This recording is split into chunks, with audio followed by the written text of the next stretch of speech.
What's cracking, everybody? Welcome back to the channel. New video. So this morning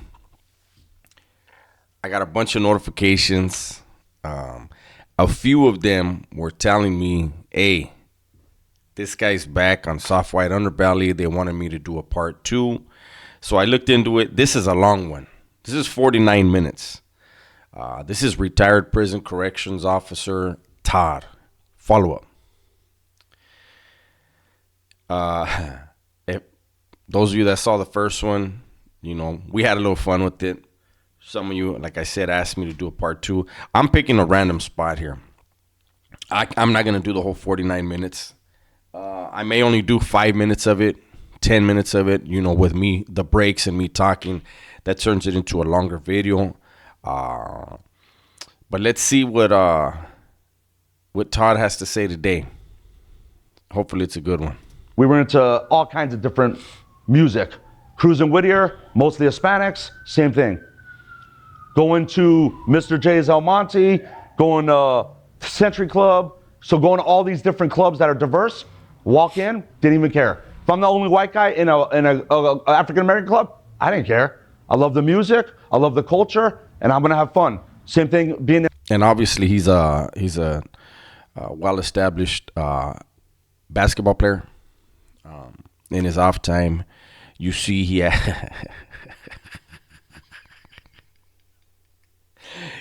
got his shorts on and he's got his Jordan jacket. So I mean, anybody interested in a pickup game, he's ready. I don't know what that is sticking out of his stomach right there, but I mean, it's interesting, you know. Check him out. Navato's a real live basketball player right there. In Hispanic culture, if I'm going to Whittier, I'm going clubbing out there towards La Puente or whatever, and I'm the only white guy, I'm gonna blend right in because I like the music. Yeah, I'm into all kinds of music. Lisa Cold Jam. I'm into Stevie B, or I'm into Barry White, Isaac Hayes. We can go back to anything. Keith Sweat. You get along with all the other. I get along with everybody because to me, I'm kind of unique. Where I'm. I was about to say, I could go to the Hispanic community and I can just walk into any club. I'm going to fit right in. I like Lisa Cold Jam and Stevie B. They haven't been playing that music for 30 years in any of those spots, but, you know, unless it's old school night. But, hey, he's going to fit right in. Natural about a lot of things, man. I used to record off of K-Day. K-Day was a popular, basically radio station back in the day, in the 80s, man, when rap started bumping. And they used to have, on Saturday nights, they used to have DJs and all that. And I had a boombox, and I used to record on the boombox. And I had a dual cassette. I would go to Tower Records, buy my blank cassettes, and I would sit there on a Saturday, and I would record. And I knew in a half an hour, come back, flip the other side, and record. So I used to do that. I was a break dancer. I was a popper. So I was into that culture, man. Lowrider car. Like I said, I was into all that. Still into all of it. Fuck yeah. That's being unique growing up in the 80s. Yeah. So anyway, that kind of helped my job being a CO. We'll get to that in a minute. Yeah, we're definitely going to need to get to that. So being a breakdancer and popping and knowing Lisa and Stevie B and Barry White, that's what it takes. Anybody looking to get into being a correctional officer, make sure you're taking notes and you'll fit right in. Thank you, Officer Todd. We appreciate you, big dog. So anyway, living that lifestyle, hanging around all kinds of people that are different races, playing sports, watching sports, love music. So to me, I was cool growing up, even though we were poor. Going to the supermarket, we're on food stamps, and there's 5 or 6 people behind us, and then my dad whipping out food stamps, and the old food stamps had $5, $10, $20, and my dad's ripping it, and we have our groceries, and then my dad's telling the person that's ringing up the groceries, how much is it right now? $110. Take this back, do that, scan this. How much is that? And everybody's staring at us, and my dad's playing with food stamps. So you're kind of feeling shameful, like, man, these people are looking at us. But for some reason, I kind of use it as just motivation, like, not that we're freeloading, not that we're poor, like, I didn't care what Do we go back to where he just said we were poor?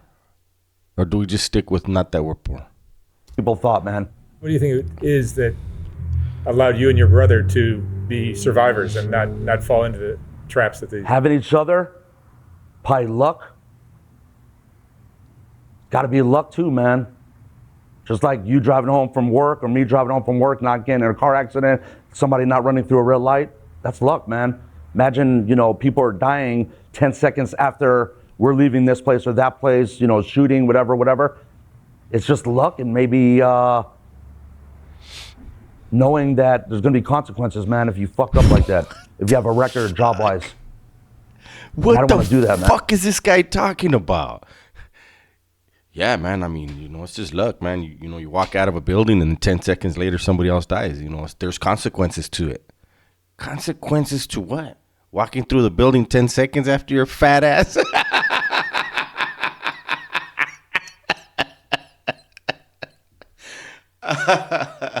I'm just playing with Todd, but God, I don't know what the fuck this fool is just talking about right now. And we've done a lot of shit.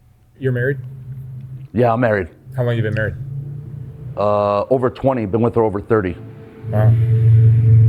But being younger, man, yeah. I got 2 kids that I know of. I probably got more out there, man. And they're over 18, so I'm He's cool. a player. You Look at his face. CEO into the marriage, right? CO in a marriage, but I was a mailman when I first met her. So I was already in the post office. So she had to deal with you and all the crap you would bring home from the CO job? Yeah, but I left that alone. That's not something you come home and talk about, being a cop. How was your day, honey? You really want to know how my day was? I don't want to freak her out. Oh, day was great. I saw like 150 assholes today because we had to make them bend over and cough. No, we're good. So, but I was a mailman. That was a good job right out of high school. Civil service, you got to take a test. It had 401k, it had benefits. So when I met her, I was already a mailman. So I did the mailman thing 15 years out of high school. So I did that. And that was good, great experience. I've always been a person to ask questions to older people and learn from the older people. And suck up all that information. Usually people say soak up, but he sucks it up. You know what I mean? If you're home and I'm delivering mail to you and you got an RV and you got a Harley Davidson, I'm gonna ask questions. Man, how much was your Harley? Did you pay cash? How much was your RV? Can you finance that? What's this mean? What's that? People that are successful, I want that when I was younger. And I'm still the same way. I'm a sponge, man. I want to absorb as much knowledge as possible. I learn every day from other people. That's the only way you're gonna learn. You know what I mean? You gotta ask questions. At this point, he hasn't learned how to dress.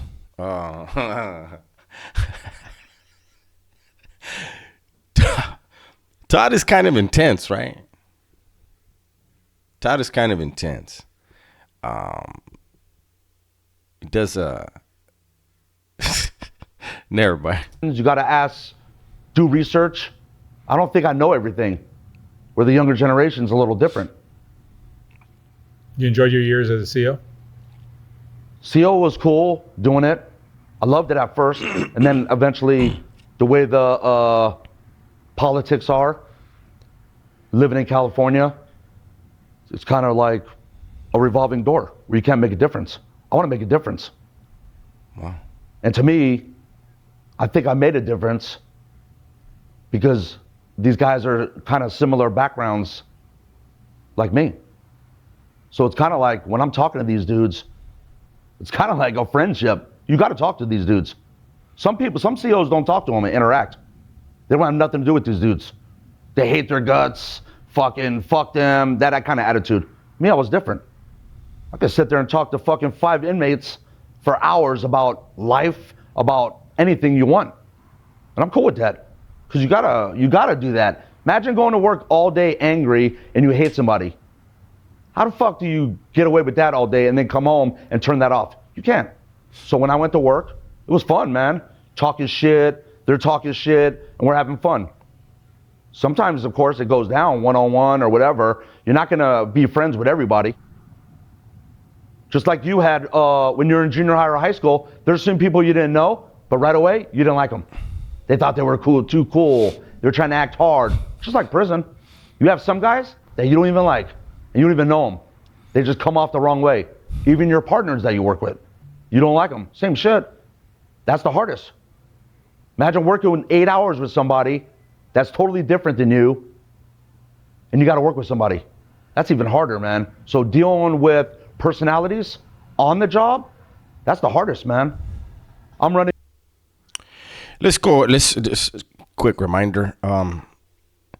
Correctional officers basically are babysitters. The prison runs itself.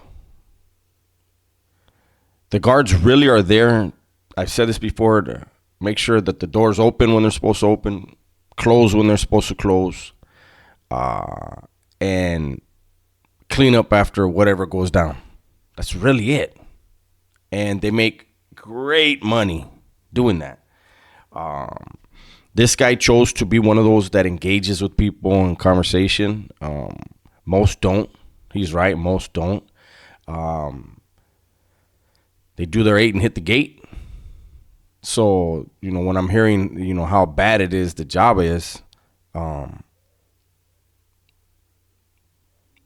they make a lot of money to just sit down all day and then, escort people maybe if they have to, or pat somebody down. I don't know. I mean, I guess every type of job has stress. But you can control a lot of that stress. I don't know. I felt like I had to say something there when he's saying how having a bad partner, I don't know. A building, I got 10 years in, and here's a guy that's working with me for 8 hours that's younger, and this dude's coming in my building, my partner, and he's trying to run shit. Whoa. Go back in the office, bro. I'm running this shit. This is my building. That's how easy it is. Try to take over this and that. So, yeah, man, personalities at the job. Got these young kids coming out of the academy, 24, 25, trying to fucking swole up, trying to act like they're hard. No, man. It's a different approach. Got to talk. So to me, talking with these guys, it was cool. It was an easy job. I could diffuse a lot of situations just by communicating, de-escalating. Yeah, that makes perfect sense. And it's like that in life. Sometimes you try to de-escalate, and of course, you can't, because that person's not letting you de-escalate. But majority of the time, relax, tone that shit down. Come on, man, let's go over here and talk. Bring that race over here, bring that race. They're called MAC reps. Let's talk, bro. What's going on, man? What about if we do this, do that? So yeah, you're talking, you're communicating. Shit runs good. I want my buildings, when I ran it, to be nice and clean and run smooth, man. But I know one thing, when I'm working, you guys can't be fucking acting crazy when my captains or lieutenants come walking through. I wanted this building to run nice and smooth, man, where I kind of have it under control. Not like you guys are walking on me. So it's kind of like a game too also, man. But when you're at the academy, you're gung-ho. You're trying to fucking write these dudes up for anything, just to keep them locked up forever. And then after that, after you do that, and knowing that sometimes the captains don't give them extra time, then you start like, oh man, this system's all fucked up. You're going out of your way to write reports all day long, and nothing's happening to these guys. So that's kind of a bad situation too. Last time you shared a couple of your stories about your time at the prisons, but I'm sure you've got more. Oh, I got plenty, man. Tell me a story or two about some of the things you went through. I got a buddy of mine that worked in Lancaster, married with kids, and he transferred to a female prison. Worked first watch, 10 o'clock at night, 6 in the morning, and started banging one of the female inmates. Long story short, brings in a phone, still banging her. She has the phone on. He's on top of her, and she's saying, get off me. He's still fucking. Then eventually, she sets him up. So now he's in prison for rape. She set him up.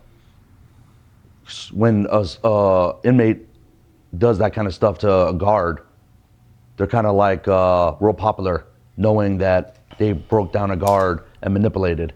Even in the guy's prison, same thing. If a guy breaks down a female guard or female staff, and that staff is bringing in dope and all that, that dude's like a cool inmate now. You know what I mean? Just like these dudes getting. Okay, so I don't agree with that. Maybe to himself, he thinks he's cool, but anybody that pulls a CO, whether it's a male or a female, and you have them running for you or they're your plug, the last thing you want to do is let anybody know. You know, one of my experiences in life, thing that I tell people all the time, when you have a secret and you tell your friend, right, you're only going to tell him, you have to have the expectation that it's not going to stay between the two of you. And that's because it's very hard to find people that will not repeat that to their friend. See, he may be your close friend, but he also has a close friend. And his close friend has a close friend. So, having a CO run for you, that's something, you know, I did see, I did notice with certain groups, they would floss. But it was very rare to see somebody get a plug like that and actually tell people who it was, because it's nobody's business. That's your business. As long as you're taking care of the responsibilities that come with that, you know, I'm not going to get into all that stuff. That's your business. However you're getting shit in, you're getting it in. Now, people are probably going to be paying attention. Like, man, what the fuck? Especially if you don't get visits, then it's pretty obvious. But to brag about it and say who it is, that's very rare. Out of prison because they escaped because they broke down a female. Like, think about that. Think about a female or a male bringing in shit to help an inmate escape. Like, think about how that can even go down. Yeah, think about how could that go down. You're not going to get out of a level 4, especially level 4 180, level 4 270, and I don't even think you could get out of a 3-yard like that. I remember when I was fighting my case in 93, Lancaster had opened up, and there were people that had escaped. And once the CDC implemented those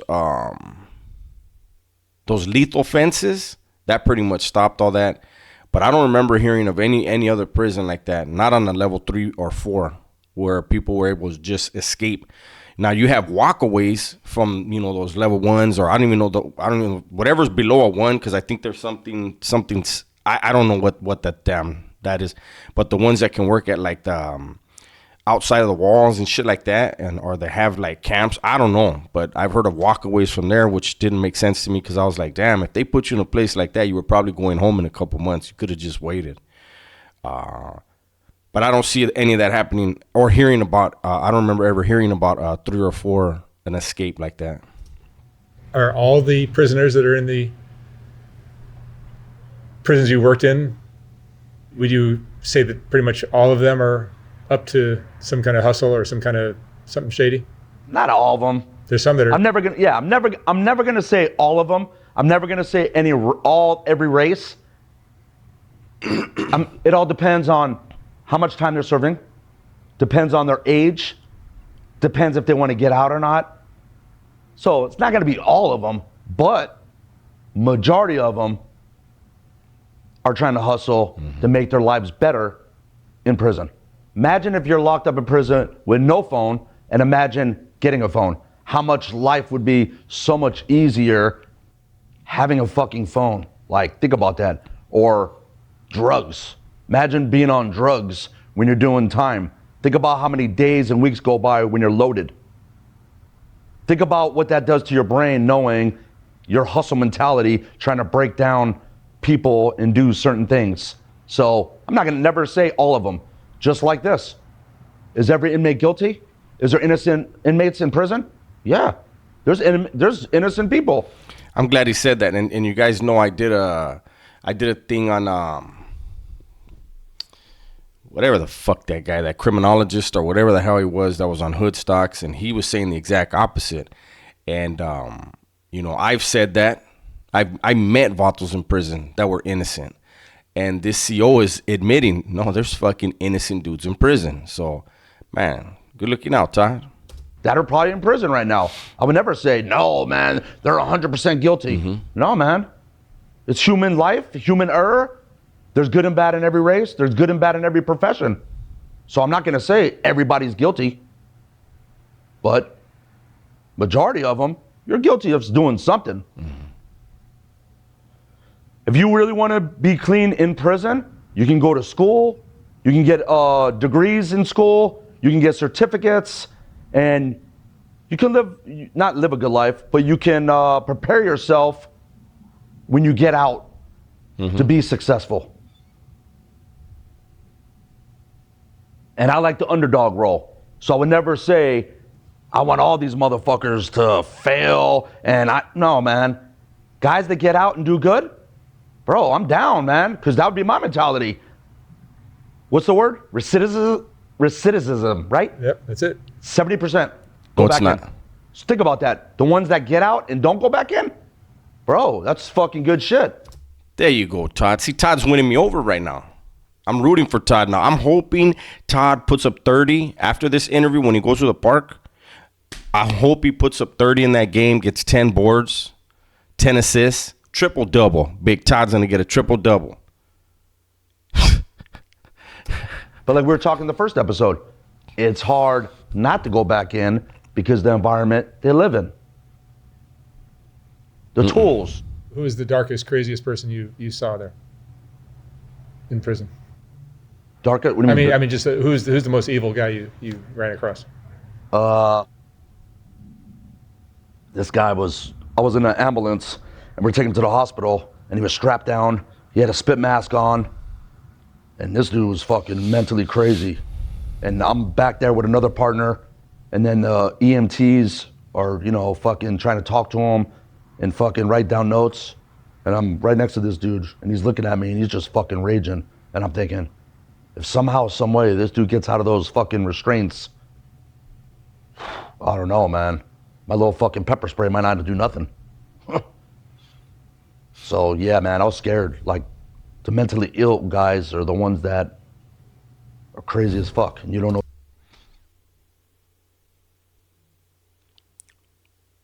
I'm confused right there. My bad. I was just frozen for a second because I'm thinking when they escort someone outside the walls, the COs are armed. Now he inside the ambulance maybe wasn't. But there was definitely at least one chase car, if not two, and they're armed.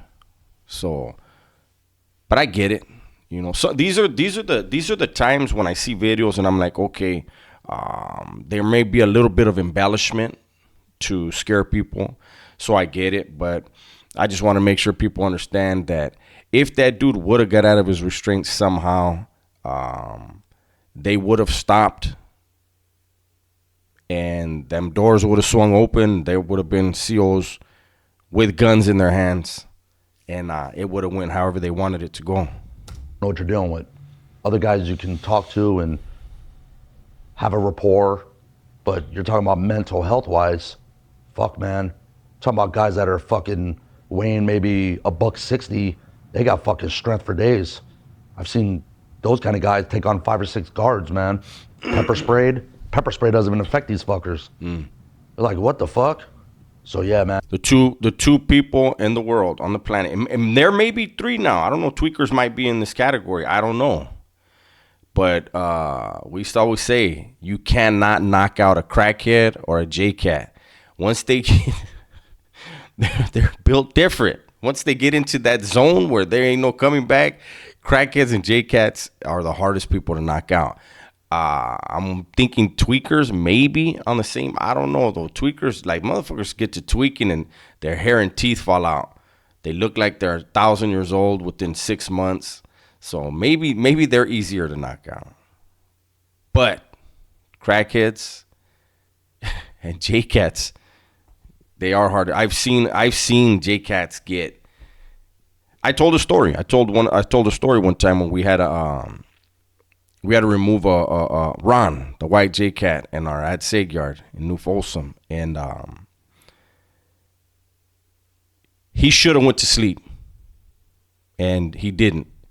And I had the conversation with the guy, and I told him, "Hey, I'm just gonna whack him," and he said, "No, we're not." Long story short, he made there's not supposed to be fists. And he decided would jump on him with two other dudes, and he wound up losing his eye in the process. There's a guy from San Diego. He got shot in the face, directly in the eye with Bertha, blew his eye out. But yeah, that J-Cat was not going to get knocked out, just as I had said. And mental health is a big deal in prison, and I don't know if prison's the right place for them, man. Maybe they should be in a mental hospital, you know what I mean? And it's sad, but I don't think they were born like that. Maybe their trauma growing up, maybe their drug use, so that kind of maybe fucked them up too, man, years of that, But I would never judge and say I would never do this and that. If I was locked up in prison, I don't know how I would be, so I can't say I would be different than them. So the first episode, we were talking about, homosexuals and all that. I don't know if I would be a homosexual in there. If I'm doing life, I'm never getting out.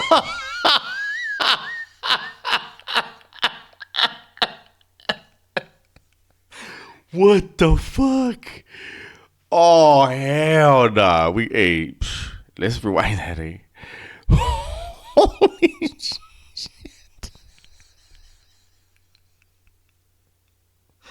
Yeah, that was the last. We might end on this one.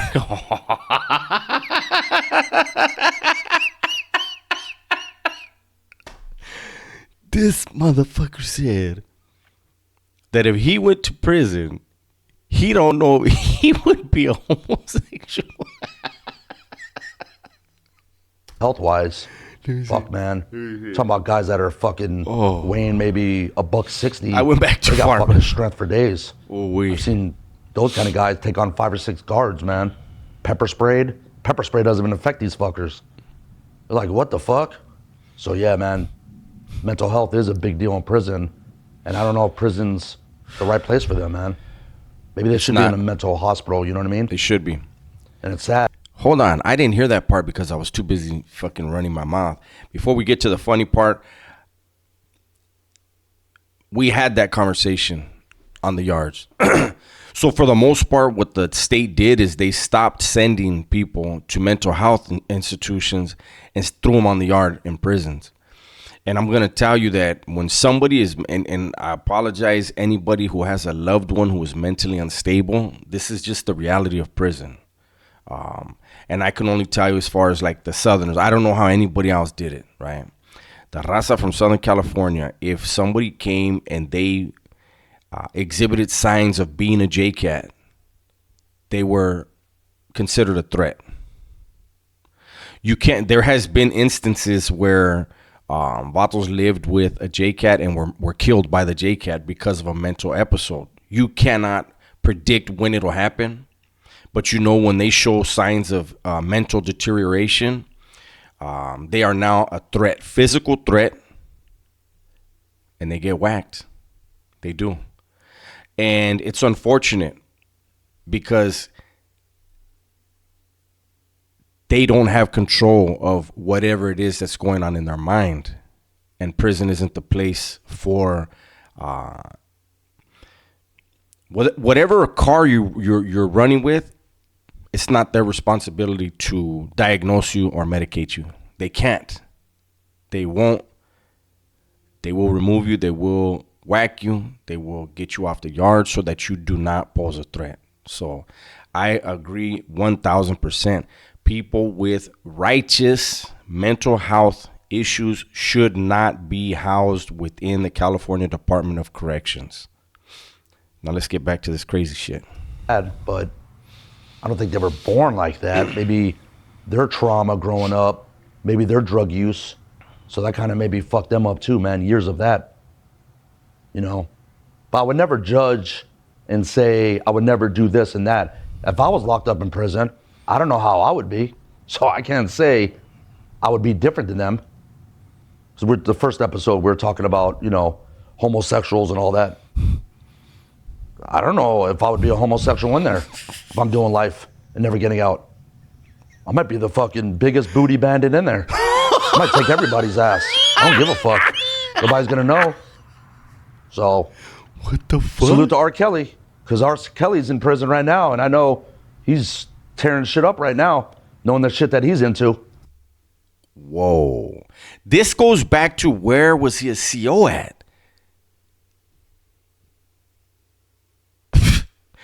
That fool said R. Kelly's tearing shit up. What the fuck? So R. Kelly's a bottom or a top. He's putting work in right now, Mark. He knows the lingo. What else? Working first watch. Dude's real skinny, flexible, by himself. Bottom bunk. The mattress is rolled up. Keys are in my pocket. Out of the academy. Doing my fucking check. Dude's giving himself a blowjob. So I was like, wow. Sickening, but maybe not. Imagine if we can give ourselves blowjobs. It'd be kind of unique and funny. What the Yeah, look at. We're going to end on that. Look at that motherfucking face. He said the vato was giving himself a blowjob and then he got interested in it. You think he tried to? Oh, damn, Todd. When you were fucking the way you were talking a couple minutes ago, man, you were. I was like, oh, I'm rooting for Todd, man. This video, I hope this turns out, and boom, man, it came out. He doesn't know if he would be. Therefore, he doesn't know if he is, right? If you don't know who you are sexually right now, then yeah, it may be liquid. It may be fluid. Not liquid. It may be fluid. His sexuality is fluid. I hope he fouls out of that pickup game after this interview within the first 5 minutes. Because obviously the dude is going to be doing that grind on a man defense. With that, man, I'm going to let you guys go. Let me try to put this video on. Hopefully this doesn't go yellow. The reason why I tell you guys, man, I just get frustrated. I put videos up, they're yellow. I put video, they're yellow. This is going up regardless if it's yellow. You guys got a video coming. I might even try to do another video right now on the big channel. So stay tuned. Thank you guys for watching. Everybody, please be safe, be smart, and tell the ones you love that you love them. I'm out.